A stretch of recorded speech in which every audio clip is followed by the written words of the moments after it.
The foundation of active self-protection is attitude, then skills and plan.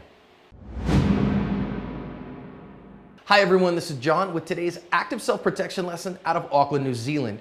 It shows us an attempted robbery here where the good guy is going to stick up for himself. It teaches us some important lessons about the foundational nature of attitude in self-defense.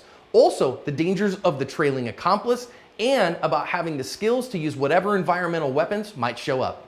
This clerk is just minding his own business outside his store, and if you go read the news story, he's a good guy, and this guy comes around the corner with a bat and goes at him, but the clerk actually takes the bat away from him, and now the fight is on. You can see this guy still has some fight in him, and now a couple of accomplices drive up in a car that, if you go read the news story, apparently was stolen. And they're gonna get out there and start throwing things at this guy. 3 people here in the car, another bat's gonna show up, and now they're having a war, but we're not able to see inside the store. But the clerk here is able to hold his own enough that these guys decide, you know what, this really isn't worth it because this guy's gonna put up a significant fight. They're gonna throw things and have a yard sale here, just tossing stuff out of this stolen car and into the store. So it's like a reverse robbery or something. But they finally had enough and they're gonna get in the car and drive away. And this clerk's bravery wins the day and these guys get away with absolutely nothing. Let's go back and learn some lessons. There's always 8 lessons on our website. First thing I want to think about here is transitional spaces. You know, this clerk is just standing out doing his thing, and you can see that the robber comes around the corner at him, and so he gets very little indication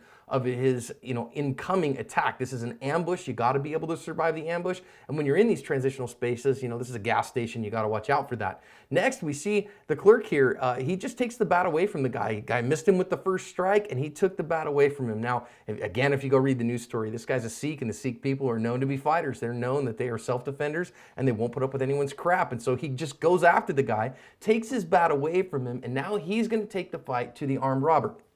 Now, I don't necessarily think this is a bad thing, but I do think you want to be very careful here that you, as a self-defender, your goal is to break contact. Your goal is to get away from the threat and keep the threat from harming you. And by chasing this guy and wanting to put a whooping on him, he's putting himself back in that spot, so you better be careful. And next, we got to watch out for the trailing accomplices. So this guy has buddies who show up here, and they want to have a fight as well, but I don't recommend, again, that you stay in that fight because those trailing accomplices you don't get to see in advance.